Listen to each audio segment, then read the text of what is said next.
Welcome to another episode of the Everyday Expertise Podcast, and Happy New Year! Welcome to 2021. I always think of New Year's as one of the most significant holidays of the year, and I think the reason for that is because it's a time of new beginnings, a time of looking ahead, and it's just a distinct change when the calendar changes, well, often to a new calendar probably, but the year changes, and it feels like a real turning point, something new, something exciting, something different happening. So with that in mind, I have another short episode for you today here, released on the holiday on January 1st, and instead of looking back and reflecting like I did last week on Christmas Day, I'm going to instead be looking ahead, thinking a little bit about the future of the podcast and some plans and things for 2021, and then also thinking a little bit about goals and resolutions, since that often seems to go along with the new year, and a lot of people like to do that, so I have a few thoughts on that. So first of all, a few thoughts on what everyday expertise might look like in 2021. Obviously, right here at the beginning of the new year, because of circumstances outside of my control, I'm not able to do what I've been doing for the last number of months, which is face-to-face interviews with my guests. So because of that, I'm going to attempt, at least for the first few weeks here of 2021, to do some remote interviews. So we'll see how that goes. Hopefully it will continue to be quality audio and quality conversations, even through a little bit of a different format. So it's a little bit scary with something new. It brings in some new parts of technology that I'm not used to, and technology is definitely not my favorite part of putting on a podcast like this. So I'm a little nervous about that. But if it does go well, I'm excited about some of the possibilities of guests that I can have on to share their story or share their everyday expertise with us. Because if I'm not limited to just people that live close to me or are close by in order to be able to meet for a face-to-face interview, and it really opens up the possibilities of who can come on and share their story. So with those thoughts in mind, over the next few weeks as I do that, I'd welcome your feedback and suggestions on how it sounds or thoughts that you have for improvement.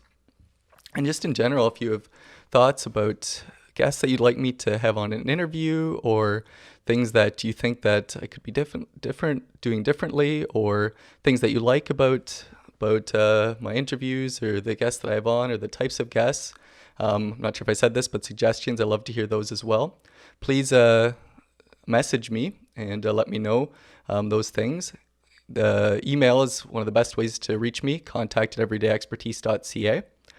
I can't accommodate every request, obviously, but I still love to hear your suggestions. I try to respond to messages that come, and I'm really grateful when someone takes the time to write to me. So if you have any thoughts as we continue on here into the new year about the podcast, please feel free to share those with me. If I continue to do this long term, to produce this podcast, I'm sure that there will be small incremental changes, and I think that the podcast will probably evolve as it goes along. But at this time, as we move into the new year, I'm not planning to make any big changes. So you can expect more of the same, continued long-form conversations with guests, hopefully lots of time to tell stories, ask questions, learn from the everyday expertise of the guests that I have on. So expect more of the same. I'm sure if I'm continuing to do it in a year from now and you look back, you'll see that there has been a small evolution over that time, but I'm not planning any sweeping changes or goals for how it's going to look differently at the end of 2021. As I was thinking though about incremental changes and setting goals, I had to think about last year at New Year's time when I put together a short talk at the beginning of the year at church, and shared a few things that I'd come across in my reading about setting goals and making changes in your life. So I thought it'd be fun to share a few of those things with you as we think about the new year. Throughout 2019, I had heard mention a few times of a new popular book that had actually come out the year before in the end of 2018. Some of you may have read it. The book is called Atomic Habits by James Clear. I still haven't had a chance to read the book. I actually currently have it on hold from the library, but it's a really popular book because I'm 21st in line to check it out, or I'm the 21st person that has a hold on it. So it might be a little while till I have a chance to read it. But James Clear does share some of the thoughts, and I think some of the same thoughts from the book on his website through a blog that he's maintained for a while. And some of the thoughts that I'm going to share here come from that blog, even though I haven't had a chance to read the book. And I really like some of the things that he shared. One of the stories that he shared on the blog is about the British cycling team from the last number of years. And so that inspired me. I did some of my own research here to come up with the story that I'm going to tell you here about that team. But yeah, I just found it really fascinating. So going back to before 2008, the British cycling team was a joke.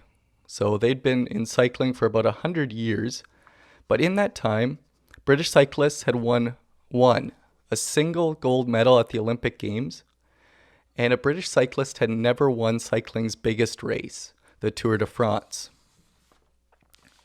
But in 2008, at the Beijing Olympics, that all changed. And if you're following cycling at that time, you would know that the British team won 8 gold medals at the 2008 Olympics. 4 years later, 2012, Britain had a chance to host the Olympics, and that year they again won 8 gold medals and set 7 world records at those same Olympics. Just incredible. Also, from in the 2010s, their fortunes also changed at the Tour de France. So Bradley Wiggins, he became the first British cyclist to win the race just before the 2012 Olympics took place, so the 2012 race. And then his teammate, Chris Froome, won the race the very next year. And no British rider won it in 2014, but Froome won it again in 2015, 2016, and 2017. So, after about 110 years of futility, a British rider won the race 5 times within 6 years. Just incredible. Now, obviously, Froome is one of the most talented cyclists ever, but it does take a lot more than talent to win a grueling 3-week bike race through the mountains of France.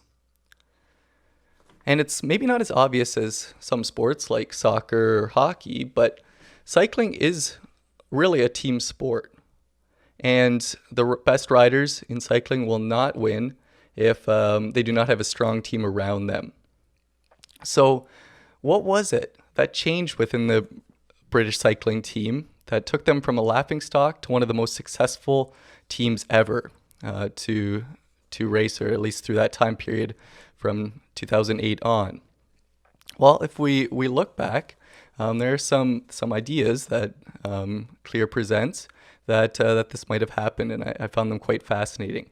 So in 2003, they hired a man named Dave Brailsford, and he brought some new ideas to the team. His challenge to the team was to break cycling down into as many individual parts as possible, and then to focus on improving each of those parts by 1%. So some of the things that they did is they implemented little changes like more comfortable seats. They found that if they put alcohol on the tires would grip the surface better. They used biofeedback sensors to monitor training, so implemented some new technology and things like that. These changes, of course, make sense, but they even did other things that seem maybe extreme or unrelated to actual cycling in order to try to improve as a team. So one of those that I found fascinating is stated here in a quote from Brailsford.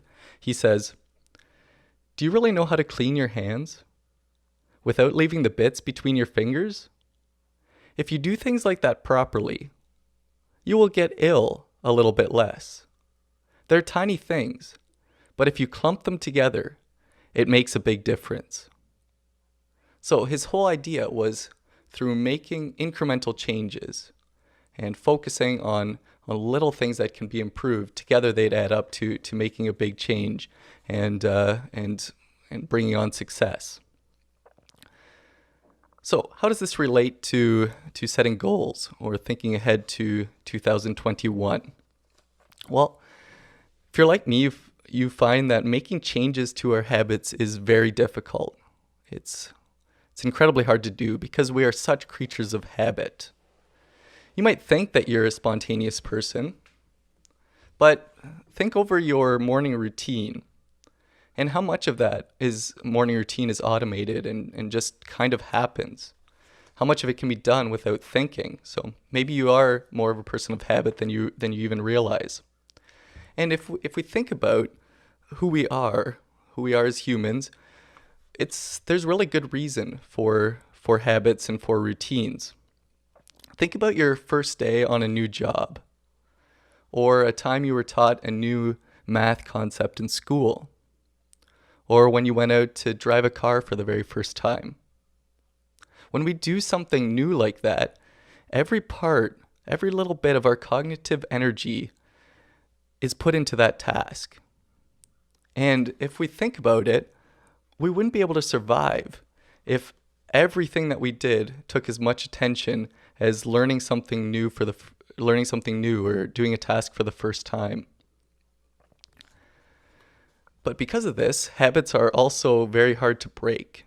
And also, I would say, for the most part, hard to set, or it's hard to put good habits in place. It takes a lot of effort.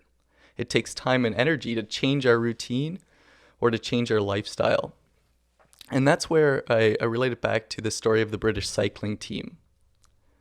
So, as you think ahead to goals for 2021, maybe instead of setting a huge, overwhelming New Year's resolution that you will quickly realize is unattainable, plan out a few small but attainable incremental changes that you want to make in your life.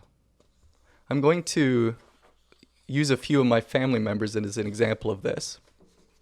When I had my mom, Danette Martin, on the podcast, she talked about the book that she's working on currently. And she told me at the beginning of the year that one of her goals for the year was she broke down her writing goals for the year into really small increments. And her goal was to write at least one line per day. So, very small goal, but it was also incremental improvement. A very attainable goal. And I think from what she was telling me, she found that often a goal like that of writing one line per day caused her to sit down, and the writing of one line would sometimes turn into writing for a few minutes or an hour, and it was really helpful in getting a lot done. So a small, incremental, helpful goal. My brother Ricky, if he would have set a goal at the beginning of the year of drawing 366 pictures in 2020, I'm guessing that would have felt probably like a very overwhelming goal. But instead, his goal was similar, but just a little bit different. His goal was to draw a picture every day. And he succeeded. And congratulations, Ricky, on completing your challenge of drawing a picture every day. That was incredible. So if you're thinking about New Year's resolutions, if you've set some New Year's resolutions, you enjoy setting goals and trying to achieve them, you might want to think about a new approach of setting small, attainable, incremental improvements, and see if that works. That helps you to get to the point of achieving your large goal, the big thing that you want. Might be a helpful way to think about approaching it. I was thinking about goals that I have for the podcast this year, and there's one that I'm going to share with you, and that is that I would like to improve my interviewing skills this year. So on its own, that's a little bit of a nebulous goal, and I think it's going to be a little bit hard to measure whether I've done that, whether I've become a better interviewer by the end of the year. So I'm going to state it a little bit differently and try to make it attainable, measurable, and so it's easy for me to tell if I've achieved this goal or not. So instead of just a nebulous goal like I'm going to improve as an interviewer, my goal instead is going to be I will read one book on interviewing and specifically and consciously implement a tip from that book in my interviewing. And instead of a full year, I'm going to attempt to achieve this goal by June 30th of 2021. So I'm giving myself 6 months to achieve this goal. So you can check in with me then and see how I've done with that goal. As I mentioned before, I really do love to hear from each one of you that has taken the time to send me an email or a message. Email again is contact@everydayexpertise.ca. And starting here in the new year, I'm going to try something a little bit different. I've set up a Patreon, or set up a page on Patreon, which is a site that allows creators to connect with their audience. So at this point, there's not much on that page on Patreon, but if you wanted to check it out, it's you can go on to patreon.com and search for either Everyday Expertise or search for Roland Martin, and you probably will come across it that way. So I haven't done anything besides that yet. If you do want to contribute to the cost of the podcast, Patreon allows you to do that, to contribute to creators in that way. So you're welcome to do that if you're so inclined. And as the year goes on, I plan to think about ways that I can develop my Patreon page and might have some more updates on that in the future coming up. So you can be looking for that. If you do want to check us out on social media, Everyday Expertise, we're on Facebook, Instagram, Twitter, and you can find out more about us there or message me at any of those sites as well. I hope that you have a wonderful 2021. And thanks again for tuning in and listening. That's all for now. Come back next week to learn from the expertise of everyday people.